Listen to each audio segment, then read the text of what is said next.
Good morning and a very warm welcome to our service today as we celebrate the feast of Michael and all angels, Michaelmas. And that just reminds us how quickly the year is passing by, unfortunately. A few notices about the notices, if I can. Messy Peace. There will be a peace march through Bangor on the 19th of October, and so we are going to hold a messy church, a church for children where there's crafts, and that will be concentrating on peace in the world. So if anybody can help on that date, the details are in the back of our notices. I would be very grateful. Harvest Supper, Elma has tickets. Tyrannon is coming up. That's our festival of faith and arts. And this year, because Tyrannon is the old name for the Ather, which runs underneath Bangor now, the river running to the sea, we're going to base it on rivers and looking after our rivers, just as the Archbishop is focusing on rivers himself. So if you want to know anything about that, it lasts from the 24th to the 28th of October, and details will be online later, but if you speak to Josie, she's in charge of this festival. One more thing, a very great thing to celebrate, is that Elma is celebrating 10 years since she was made a reader.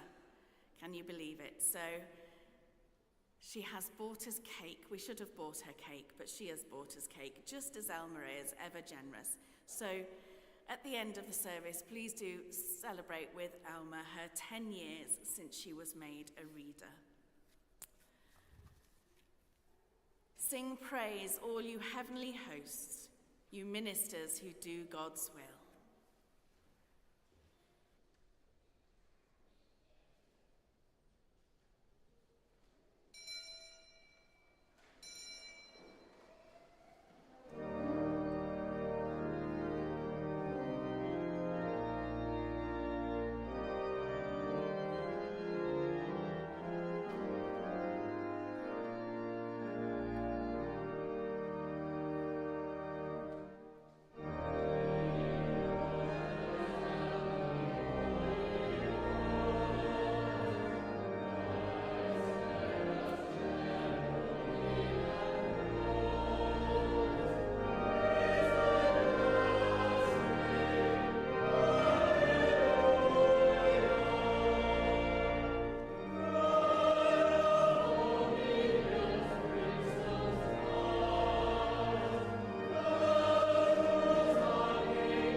Father, and of the Son, and of the Holy Spirit.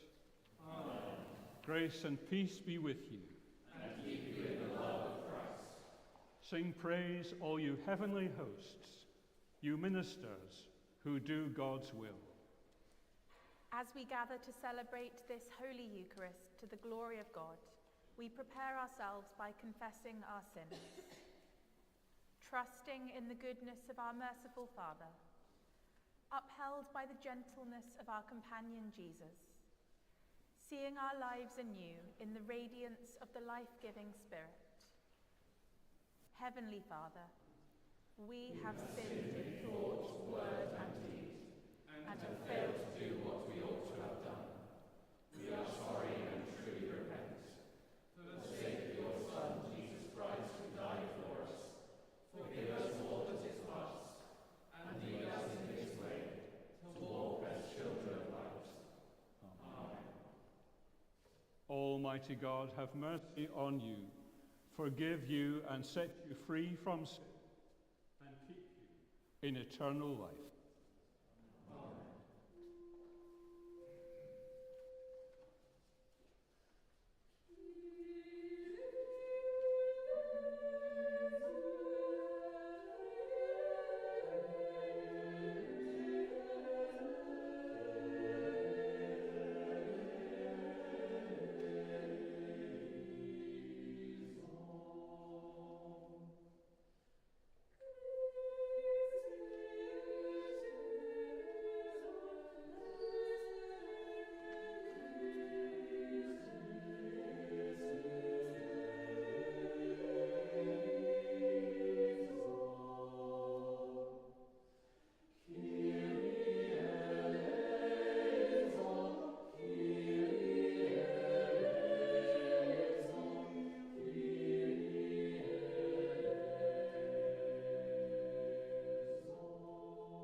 Let us pray.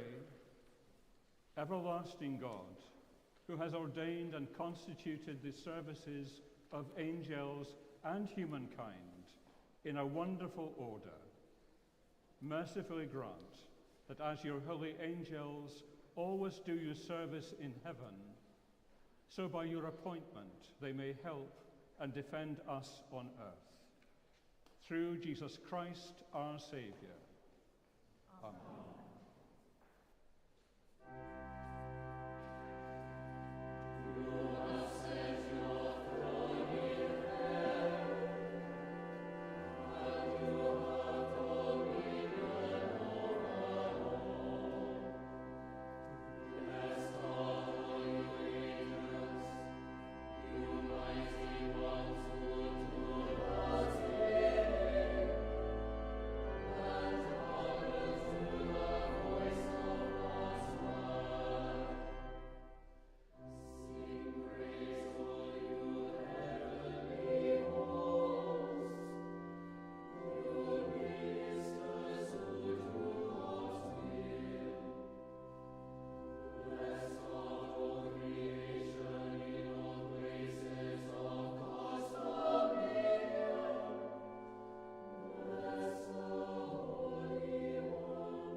A reading from Revelation to St. John the Divine.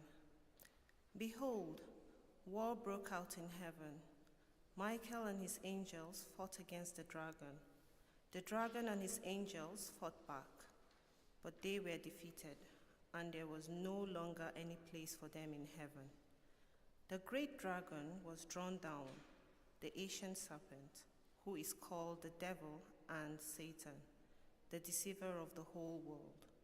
He was thrown down to the earth, and his angels were thrown down with him. Then I heard a loud voice in heaven proclaiming, "Now have come the salvation and the power of the kingdom of our God and the authority of his Messiah. For the accuser of our comrades have been thrown down, who accuses them day and night before our God. But they have conquered him by the blood of the Lamb and by the word of their testimony. For they did not cling to life, even in the face of death. Rejoice then, you heavens, and those who dwell in them. But woe to thee, woe to the earth and the sea, for the devil has come down to you with great wrath, because he knows that his time is short. Hear the word of life to the world. Thanks be to God.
Grace and peace be with you.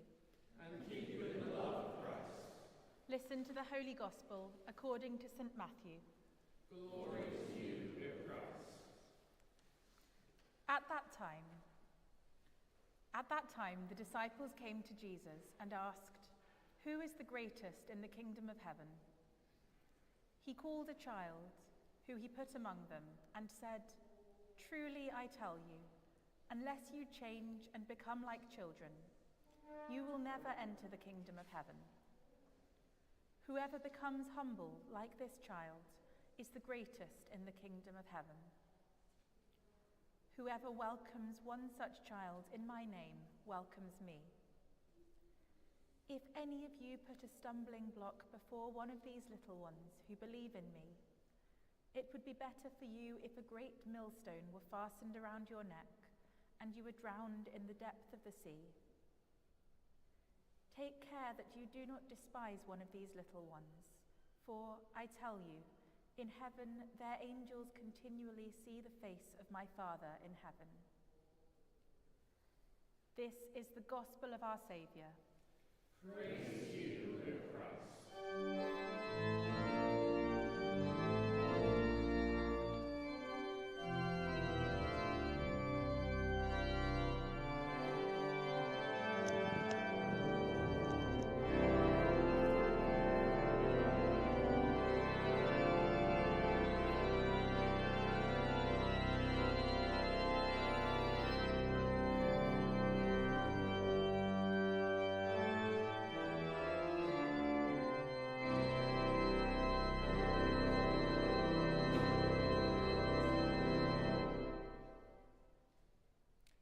May I speak to you in the name of God, Father, Son, and Holy Spirit.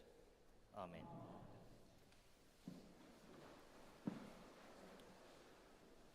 And he said, "I tell you the truth, unless you change and become like little children, you will never enter the kingdom of heaven." Have you ever worked with children? I worked with children for many years, and for those of you who are retired teachers or are teachers, you will know what it is like to work in that environment with children. Children who have special needs, or children who are in a classroom needing your attention, all sorts of children that come into that space needing your attention. All of them vying for your attention at the same time, pulling, pushing, tugging, doing whatever they do, but children are children. And sometimes we get very cross and we get all worked up because children tend to distract us in so many ways. But Jesus deliberately draws a child into the crowd. He deliberately draws them into the space where the disciples are. And he makes sure that the disciples understand what it means to be childlike, to be children all over again. How many of us at this stage of our lives have become disillusioned? We become disillusioned in so many ways because of the laws of the land, the state of the world, whatever it is. We become so disillusioned and so disconnected from everything that Jesus is saying to us again, just go back to being a child. Understand the world from the perspective of a child. And when you understand the world from the perspective of a child, there's that innocence about it and a beauty about it. It is hard for us to do that. It is very hard. And as an adult, I face that all the time. As a priest, I face that all the time. Because we listen to so many stories, so many people are speaking to us about all kinds of things. And becoming disillusioned is very easy because you listen to people who are going through terrible times. Some people might be going through divorce. Some people might have lost a loved one. Some people might be on the brink of suicide. Some people are, it's just so complex that when we listen to these stories all the time, we become detached from who we are. And what better way of presenting to people a visual image than to present a child to the disciples? There's no better visual aid. Nothing is more profound than placing a child in front of adults. Think about those times when perhaps a baby was born in your family. The time when you went to the hospital and greeted your loved one who just had a baby. Think about that new face, the new life that came into this world. Everything in your life disappeared. Everything. And you focused implicitly on that child, that new body, that new life that came into this world. You laughed, you rejoiced at the beauty and the magnificence of a baby coming into your own family. And as you nurtured that child, something happened. Something changed in your world. And it happens as the child grows up that you begin to experience life in a different way because of that child. You are no longer the leader. The child becomes the leader in your family because the child leads by his or her smiling, by his or her gurgling, by his or her laughter, by all kinds of things that the child does. But the child presents you a new model, a new way of living. And our Lord is pointing to that. Our Lord is pointing to the child who brings new life into the family. and a new way of living. And Jesus does this repeatedly. He always goes for the other. And as a counterculture movement, this is what the church is about. The church topples everything over and asks that we live our lives in a very, very different way, particularly in a world that is so complex, a world that is so pulled apart by so many things that you and I become so disillusioned by so many things in this life. Jesus is always asking us to go back to this place of innocence, to this place of hope, to this place of peace, the place of joy, the place that helps us to ground ourselves in the knowledge and the beauty of what is possible. We tend to lose that very often. And my sermon is very short today because I just want to leave you with the significance of what that peace is about. You will experience that peace in receiving the host, in receiving the body and the blood of our Lord, who refreshes you and I for service and for mission, through the baptismal promise that you and I had taken, perhaps when we were children or as adults. We receive new life in Christ. And Christ is the one who leads us to newness and wholeness as we live our lives in Him. Amen.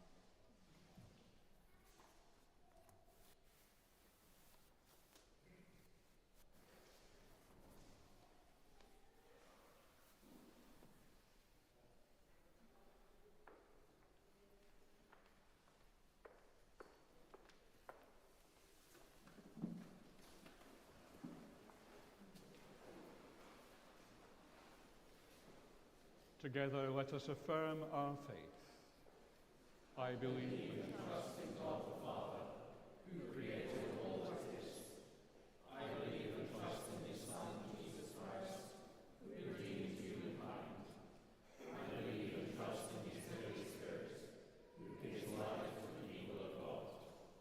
I believe and trust in one God, Father, Son, and Holy Spirit. Amen. with all our heart and with all our mind, let us pray to God.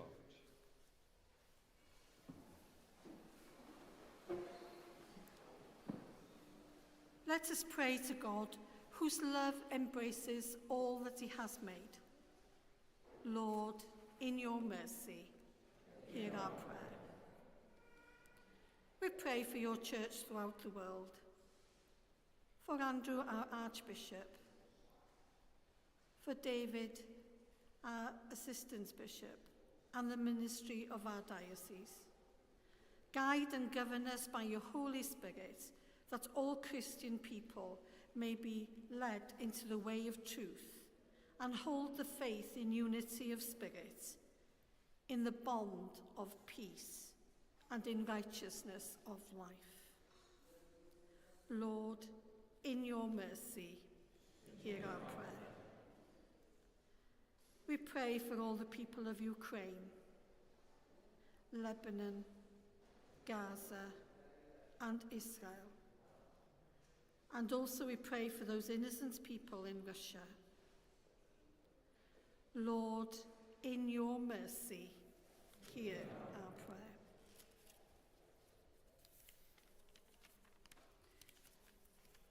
We commend to your fatherly goodness all who are anxious or distressed, in mind, body, or spirit.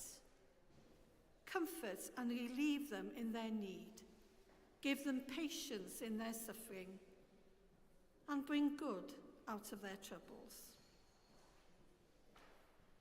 We remember all of those on our prayer list here in the cathedral, especially Rahul, Martin, Haikai, Maureen, Dimitro, Eileen, Galvin, John Watkin-Jones, and Helen Lincoln.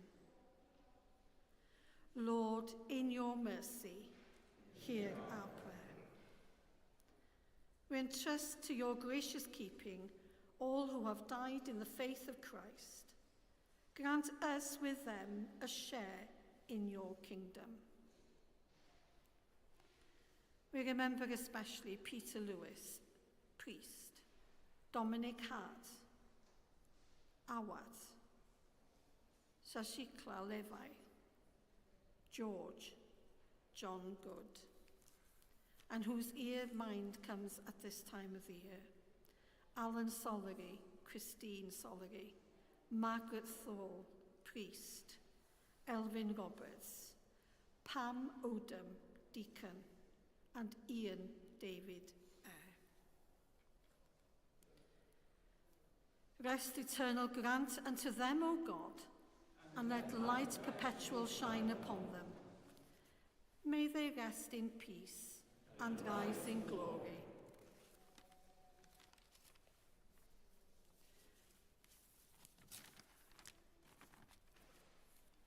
Let us commend ourselves and all for whom we pray to the mercy and protection of God.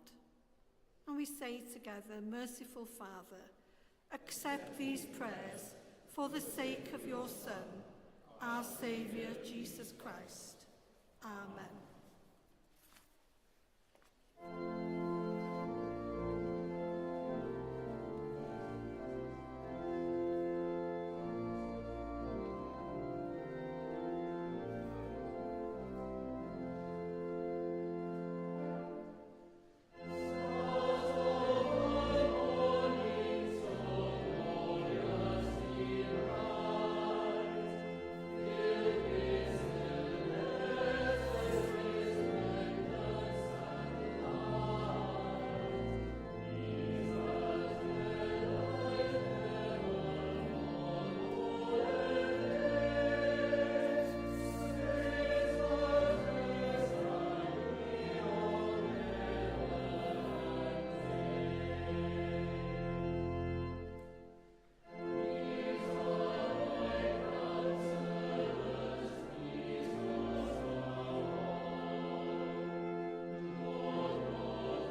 We bring to this place the bread that sustains us. It will become for us the bread of life. We bring to this place the wine that mellows us. It will become for us the lifeblood of the world. Grace and peace be with you. And keep you in the love of Christ. Lift up your hearts. We lift them to the Lord. Let us give thanks to the Lord our God. It is right to give our thanks and praise. It is indeed right. It is our duty and our joy, at all times and in all places, to give you thanks, Holy Father, all-powerful and ever-living God, through Jesus Christ our Lord. Through him, angels sing your praise. Archangels fulfill your commands. Cherubim and seraphim continually proclaim your holiness. The whole company of heaven glorifies your name and rejoices to do your will. With them, we proclaim your glory as we join in their unending hymn of praise.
All praise and thanks to you, true and living God, creator of all things, giver of life. You formed us in your own image, but we have marred that image and fall short of your glory. We give you thanks that you sent your Son to share our life. You gave him up to death that the world might be saved, and you raised him from the dead that we might live in him and he in us.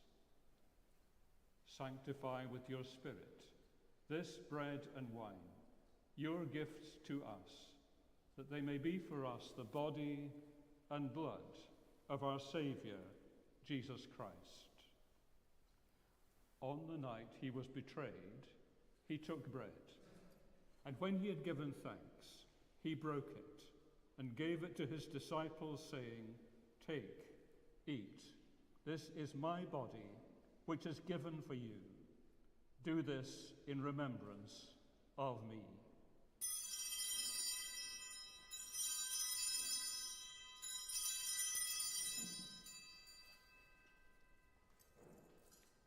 In the same way, after supper, he took the cup, and when he had given thanks, he gave it to them, saying, "Drink from this, all of you, for this is my blood of the new covenant, which is shed for you and for many for the forgiveness of sins. Do this as often as you drink it in remembrance of me."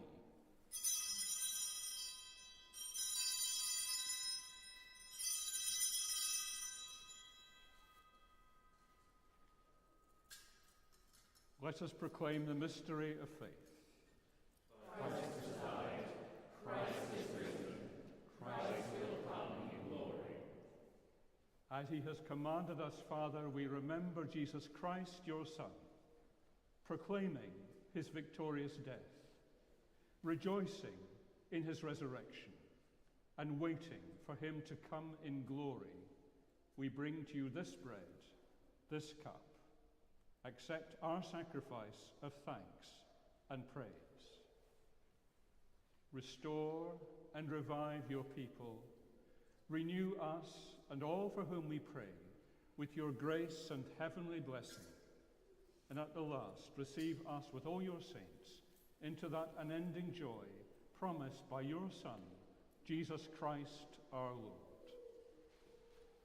Through him, with him, in him, in the unity of the Holy Spirit, all honor and glory are yours, Almighty Father, forever and ever.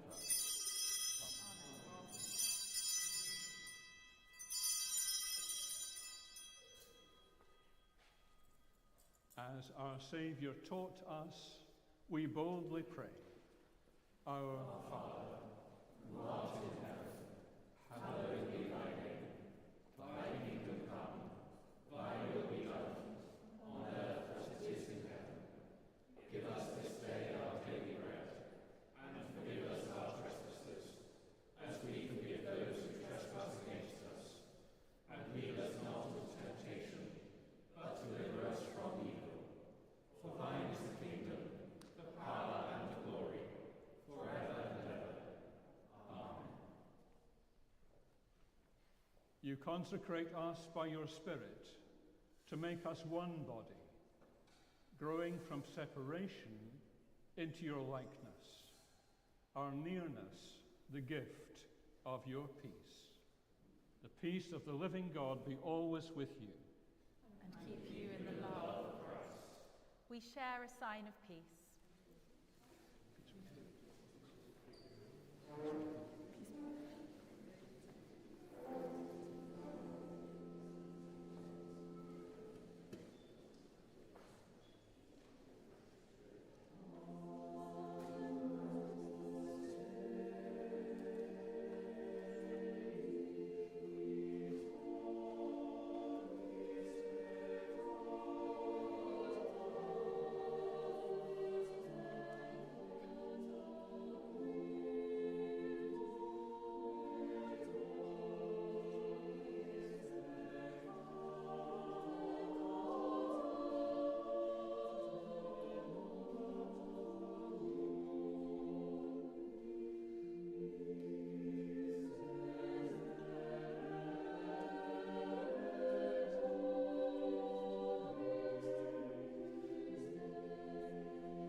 Jesus is the Lamb of God, who takes away the sins of the world.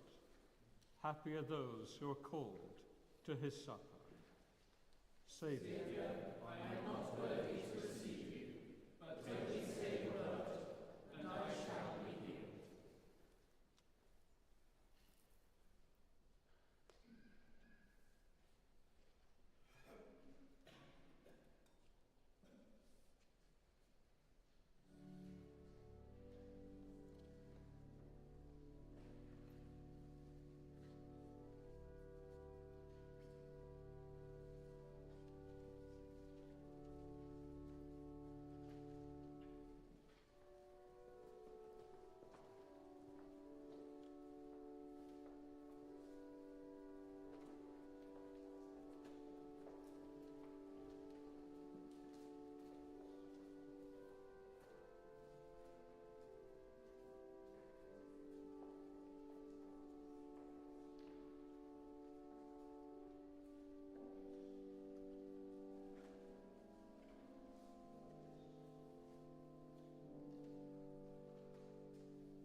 Grace and peace be with you. And keep you in the love of Christ. May the love of Jesus Christ draw you to himself. May his power strengthen you in his service, and may his joy fill your hearts. And the blessing of God Almighty, the Father, the Son, and the Holy Spirit be among you and remain with you always. Let us go forth in peace.